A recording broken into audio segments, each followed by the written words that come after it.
ఈ మూడవ ఆదివారం మొట్టమొదటిగా మనం బాబా శిష్యుల జీవితాల్ని అధ్యయనం చేసే ఈ ప్రెజెంటేషన్ని స్టార్ట్ చేస్తున్నాం. The life of Meher Baba's disciples. బాబాకు సన్నిహితంగా ఉన్న శిష్యుల జీవితాల అధ్యయనం మనం చేయబోతున్నాం. అది శీర్షిక. అయితే ఈ వారం మనం బాబాకు అత్యంత సన్నిహితుడు, రెండవ సెక్రటరీగా, ఆంతరంగ సెక్రటరీగా పనిచేసిన ఆదికే ఇరానీ గారి గురించి తెలుసుకోబోతున్నాం. ఆయన జీవిత వివరాల్లోకి వెళ్లే ముందు, ఇది మొదటి సెషన్ కనుక కొన్ని విషయాలు ముందుగా చర్చిస్తే బాగుంటుందన్న దృష్టిలో కొన్ని పాయింట్స్ ఇక్కడ ఇవ్వడం జరిగిందండి. ఇది మనకు ఫర్దర్గా ఈ మండలి సభ్యులు కానివ్వండి, డిసైపుల్స్ గురించి చర్చిస్తున్నప్పుడు ఉపయోగపడతాయనే దృష్టిలో ఇవి మేము పెట్టడం జరిగింది. అవి క్లుప్తంగా నేను చెప్తాను ఏమిటో. డివోటీ అండ్ డిసైపుల్, భక్తుడు శిష్యుడు, వీళ్ళిద్దరికీ మధ్యన ఉన్న తారతమ్యం ఏంటి? మనం మండలి సభ్యుల గురించి మనకు తెలిసిందే, మనం తరచూ వాళ్ళని గురించి మాట్లాడుకుంటూ ఉంటాం. అయితే బాబా మండలి అంటే ఎవరు అన్న విషయాన్ని కూడా మనం ఒకసారి చూద్దాం.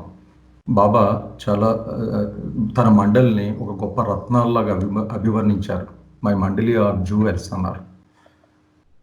దాన్ని మరింత వివరంగా మనం ఒకసారి చూద్దాం. మనందరికీ సహజంగా కూడా మండలి సభ్యులు బాబా సమక్షంలో ఉన్నప్పుడు ఎలా ఉండేవారు, ఏం చేస్తూ ఉండేవారు, వాళ్ళకి ప్రత్యేకత ఏమైనా ఉండేదా అన్న సమస్యలు ఉంటాయి. దానికి సంబంధించి బాబా మాటల్లోనే ఆయన ఏమన్నారో కూడా ఒకసారి చూద్దాం. ఒక సందేహం మనకు వస్తూ ఉంటుంది. అంటే బాబాతో గడిపిన వాళ్ళు చాలామంది ఉన్నారు, మనలో కొంతమందికి కూడా అదృష్టం తగ్గింది. అలాగే వీడియోస్ ద్వారా కూడా బాబా మండలి ఉపన్యాసాలు అవి వింటూ ఉంటాం. అయితే ఒక మండలి సభ్యుడు ఇచ్చిన ఒక సలహా బాబా ఇచ్చినది కానీ మనం భావించవచ్చా? ఈ విషయంపై బాబా ఏమన్నారో కూడా చూద్దాం.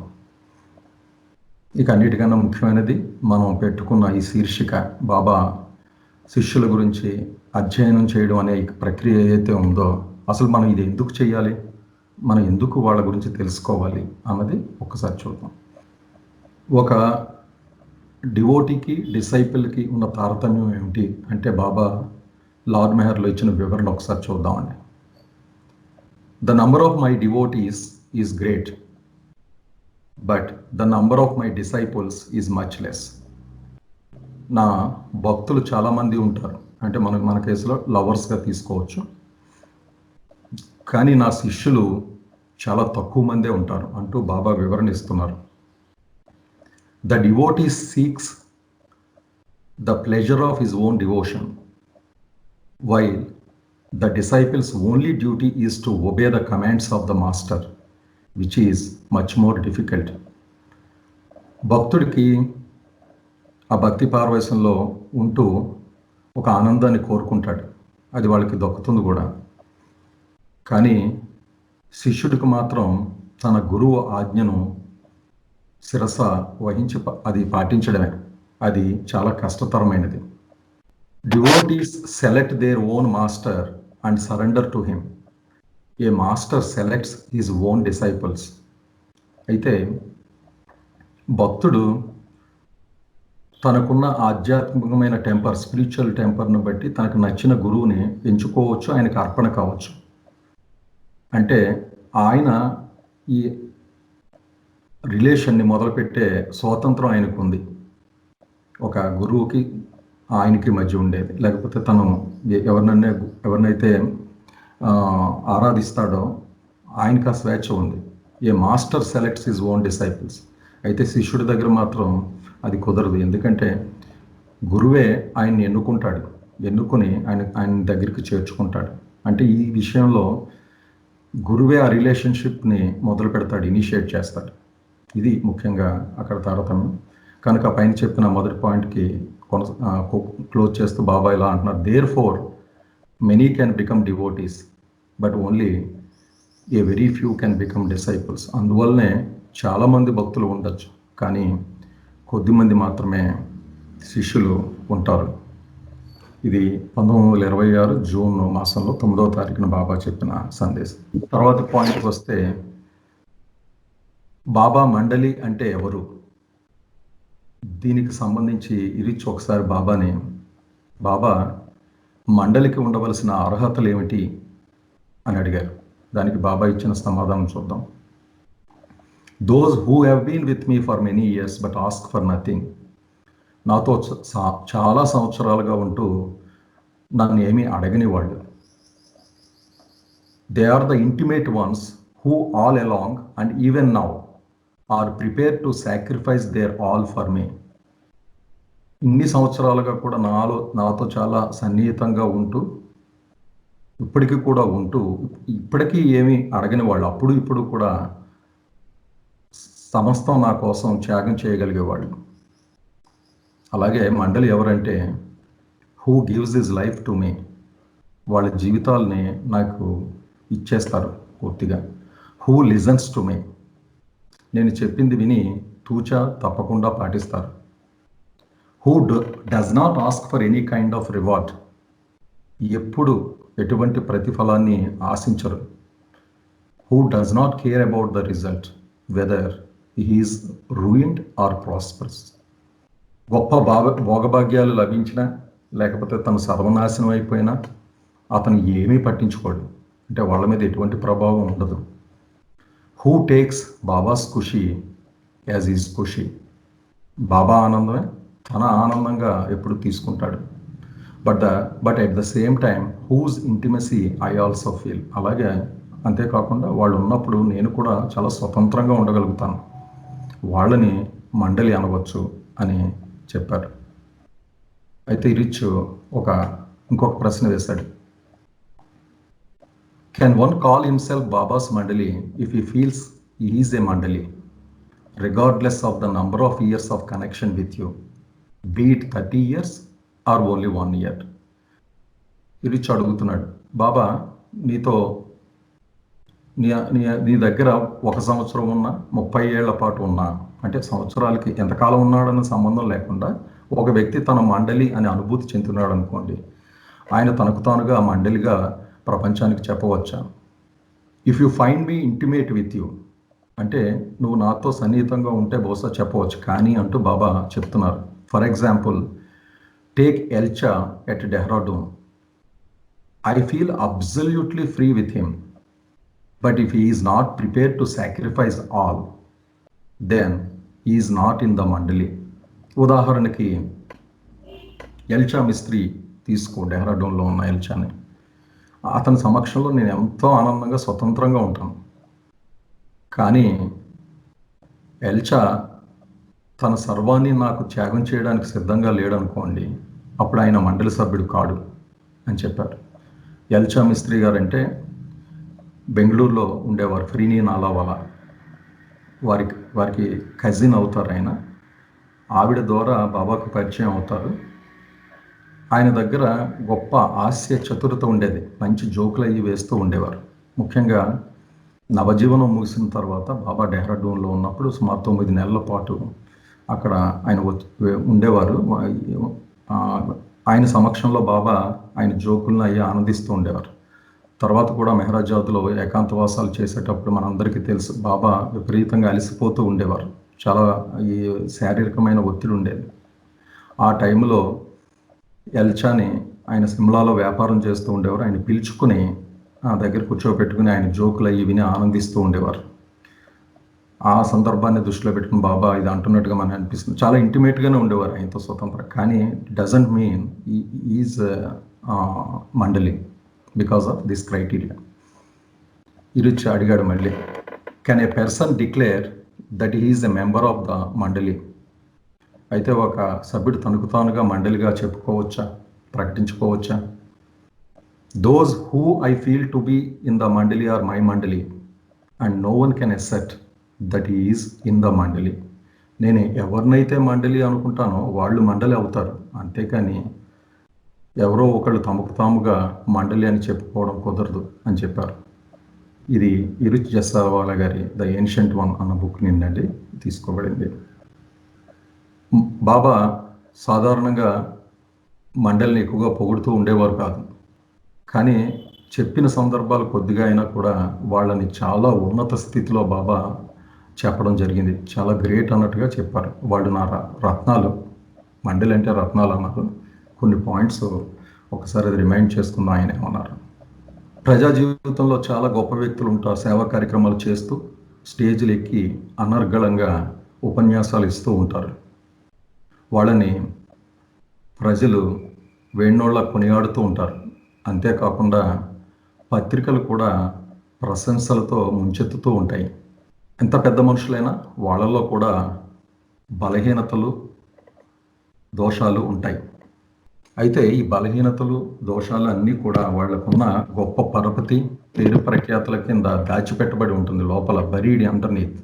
అయితే ఇటువంటి వ్యక్తులతో పోలిస్తే లౌడ్ స్పీకర్స్ అన్న మాట వాడారు బాబా. అంటే కేవలం ఉపన్యాసాలు దంచేవాడు. వాళ్ళతో పోలిస్తే నిజానికి నా మండలి గొప్ప రత్నాలు. ఎందుకంటే వాళ్ళు చాలామంది చాలా సమయం మానసికంగా, భౌతికంగా, శారీరకంగా విపరీతమైన బాధను, వ్యధను అనుభవిస్తూ ఉంటారు. ముఖ్యంగా ఆ మానసికమైన హింస, బాధ అయితే ఉందో అది చాలా దుర్బలంగా ఉంటుంది, భరించలేనిదిగా ఉంటుందట. They are human after all. వాళ్ళు మానవ మాతృలే. వాళ్ళు మానవ మాతృలు, అపరిపూర్ణులు, ఇంపర్ఫెక్ట్. కనుక ఎప్పుడైతే మానవుడు అపరిపూర్ణంగా ఉంటాడో, మానవుడు అంటేనే అపరిపూర్ణంగా ఉంటాడు సహజంగా, కనుక ఆ మనస్సుకు బలహీనతలు ఉండి తీరుతాయి. అందరిలాగే వాళ్ళకి కామపరమైన కోరికలు ఉంటాయి. అలాగే ఆ కోరికలు వచ్చినప్పుడు దాన్ని ఎదుర్కొని దానికి ప్రతిస్పందించాల్సిన సిచ్యువేషన్ వాళ్ళకు కూడా ఉంటుంది. వాళ్ళు ఏమీ ఎక్సెప్షన్ కాదు. అంతేకాకుండా సామాన్యమైన వ్యక్తి అయితే ఆ సిచ్యువేషన్లో తను ఉన్న పరిస్థితిని బట్టి ప్రతిస్పందించే హక్కు అతనికి ఉంటుంది. కానీ మండలి దగ్గరికి వచ్చేటప్పుడు వాళ్ళు ఒక గురువు ఆజ్ఞ ప్రకారం నడుచుకోవాలి. వాళ్ళు ఇచ్ఛానుసారంగా ప్రతిస్పందించడానికి వీల్లేదు. అది నిరంతర ప్రక్రియ. ఇది నిరంతరం ఒక హింస లాంటిది అన్నారు బాబా. ముఖ్యంగా యవ్వన జీవితం, ప్రైమ్ ఆఫ్ లైఫ్లో మనం సాధారణంగా అంటూ ఉంటాం, అది జీవితాన్ని ఇప్పుడే అనుభవించాలి అన్నట్టు. అటువంటి వయసులో నా దగ్గరికి వచ్చారు వాళ్ళు. ఆ సమయంలో కోరికలు చాలా ఉధృతంగా ఉంటాయి. ఆ సమయంలో నా దగ్గరకు వచ్చినప్పటికీ నా మాటను తూచా తప్పకుండా పాటించి నా దగ్గర ఉన్నారు వాళ్ళు. చాలా సంవత్సరాలుగా నా సేవ చేసుకుంటూ నా సమక్షంలో ఉంటూ చాలా సంయమనంతో, నిష్టతో వాళ్ళు జీవితాలు గడిపినప్పటికీ వాళ్ళు నా భవిష్యత్తు ఏమిటి అని ముందుకు చూసుకుంటే ఒక నల్లని గోడ తప్ప వాళ్ళకి ఏమాత్రం ఏమీ కనబడదు.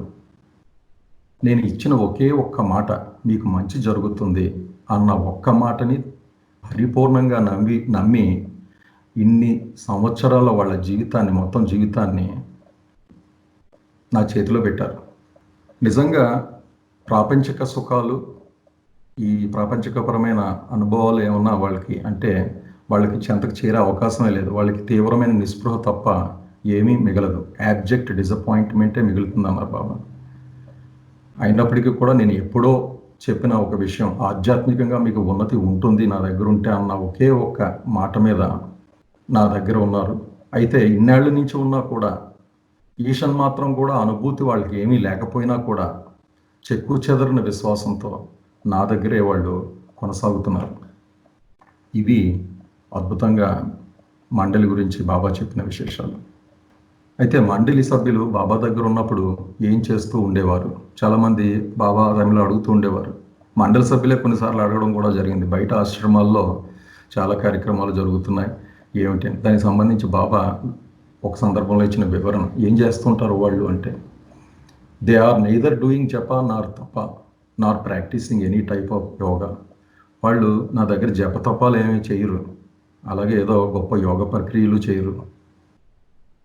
They have dedicated their lives to me and have been holding firmly to me for a long time.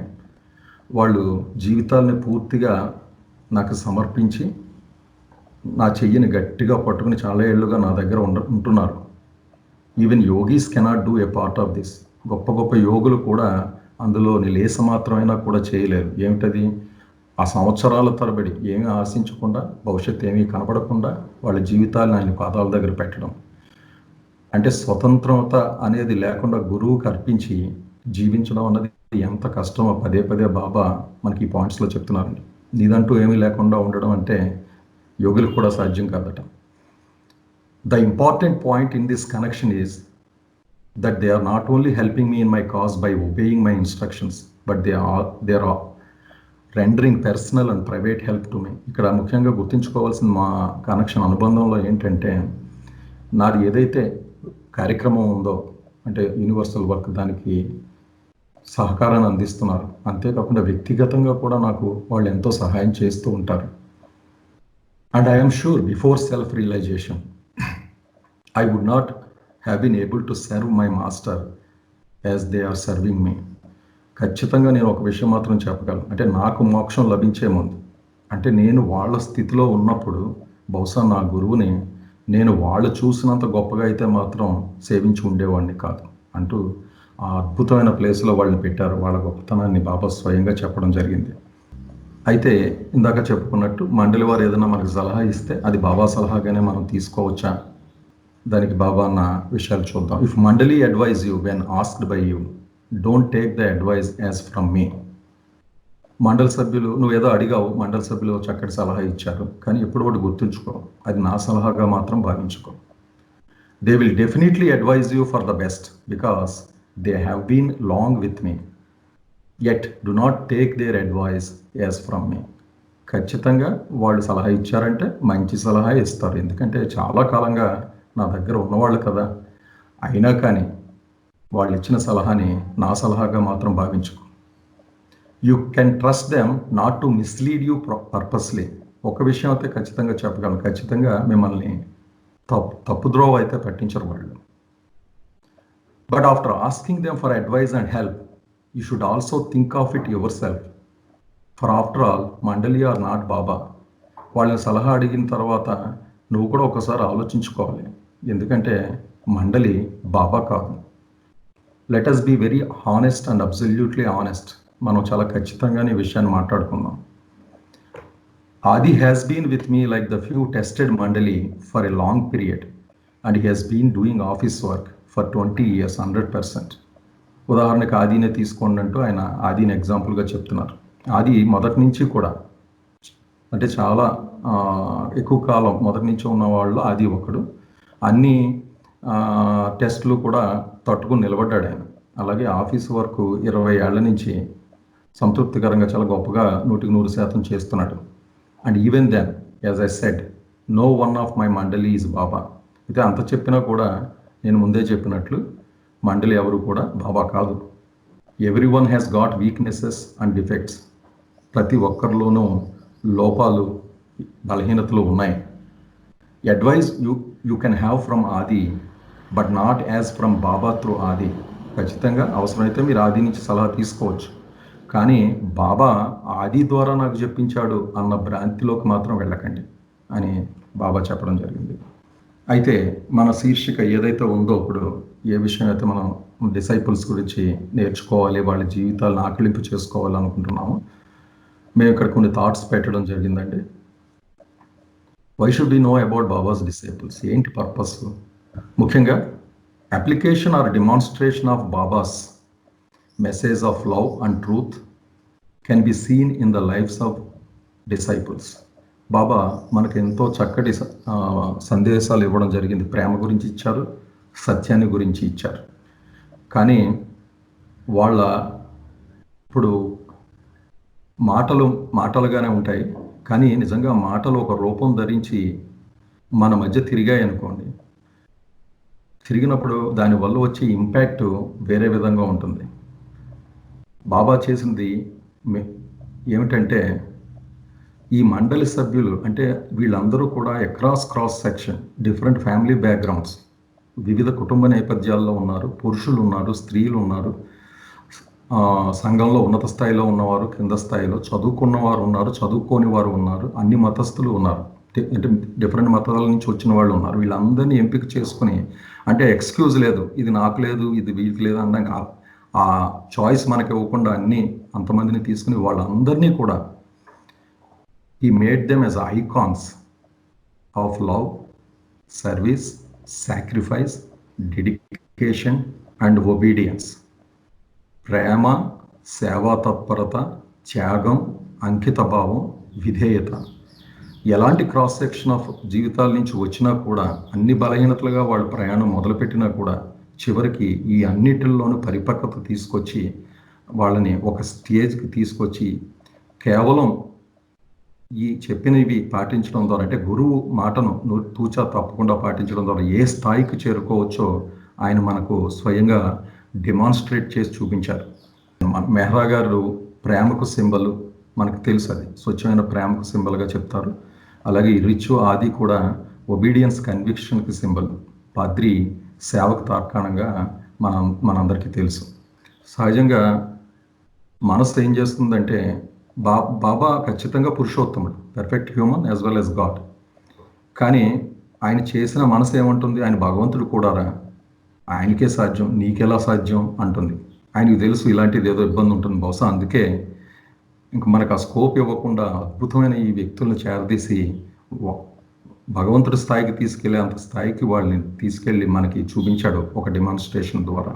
కనుక వాళ్ళ చరిత్రలు, ముఖ్యంగా అవతారుడు వచ్చినప్పుడే ఈ గొప్ప ప్రక్రియ జరుగుతుందటండి. ఈ మ్యాజిక్, సామాన్యమైన వ్యక్తులు ఆ స్థాయికి చాలా తక్కువ సమయంలో చేరుకోగలగడం అన్నది అది ఒక బూస్ట్ మనందరికీ, ఒక గ్రేట్ ఇంపాక్ట్ ఇస్తుంది. మనం నిజంగా గొప్ప అదృష్టవంతులం. ఇలాంటి టైంలో మనం బాబా జీవితాలని, ఆ మండలి సభ్యుల గురించి చదువుకోగలుగుతున్నాం, డిసైపుల్స్ గురించి. ఆ అవకాశం ఇచ్చినందుకు తప్పకుండా మనం బాబాకి ధన్యవాదాలు తెలుపుకోవాలి. అయితే ఇది ఎలా చేసుకోబోతున్నాం ఈ సెషన్స్ అనుకున్నప్పుడు, ముఖ్యంగా చాలా సింపుల్ స్ట్రక్చరే మేము చేసుకున్నాం. ఈస్టర్నర్స్, వెస్టర్నర్స్గా విభజించుకున్నాం. అందులో మళ్ళీ పురుషులు, స్త్రీలు ఒక క్రమంలో వెళదాం అనుకుంటున్నాం. అందులో భాగంగా మొదటగా ఆది కే రాణి గారిని ఎంచుకోవడం జరిగింది.